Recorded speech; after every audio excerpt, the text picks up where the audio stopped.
bitta yigit keldi.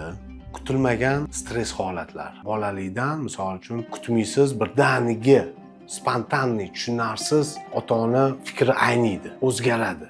Tez, tushunarsiz. Bugun buni qilgin deb tursa, ertaga nimaga buni qilding, mana buni qilishing kerak edi deb stress holatlariga ko'p uchrattiradi. Otasi tarafidan ko'p stress holatlariga uchraganning natijasida juda qattiq qo'rquv paydo bo'lib qolgan. Katta bo'lgandan keyin. Misol deylik, ota bilan qattiq urushib qolgan, uydan chiqib ketgan.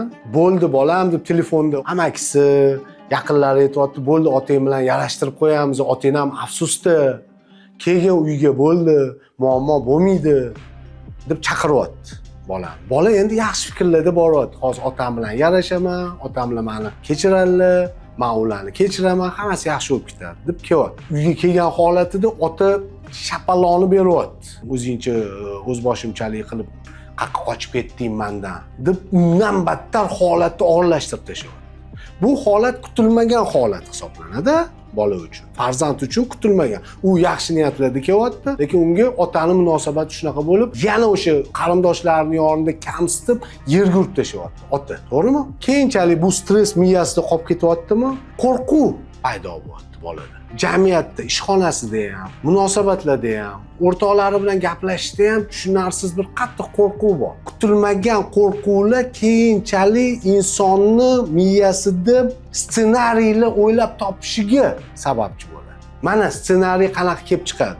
Yoki men hozir bitta qizga borib gap otsam, gaplashaman desam, yaxshi ko'rgan qiz bor.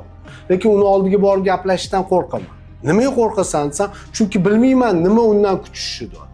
Men miyamda aylanadigan ko'proq narsa negativ fikrlar. Hozir men boraman, u qizga gapiraman, u qiz meni mensimaydi, yo'q men sizni yomon ko'raman, siz menga qiziqmassiz deyorsa-chi. Ota-ona tarafidan, yaqinlar tarafidan har qanaqa stress keyinchalik tushunarsiz ssenariylarni o'ylab topilishiga va o'sha ssenariylar sababli qo'rquv paydo bo'lishiga, qo'rqqan odam harakat qilgandan ko'ra qilmasdan uyda o'tirganim yaxshi degan tushunchaga olib keladi. Miyada farzandlarni umuman o'zi kimda bo'lsa ham miyasida asossiz ssenariylarni paydo bo'lishiga olib keladigan stress holatlarni yaratish kerak emas.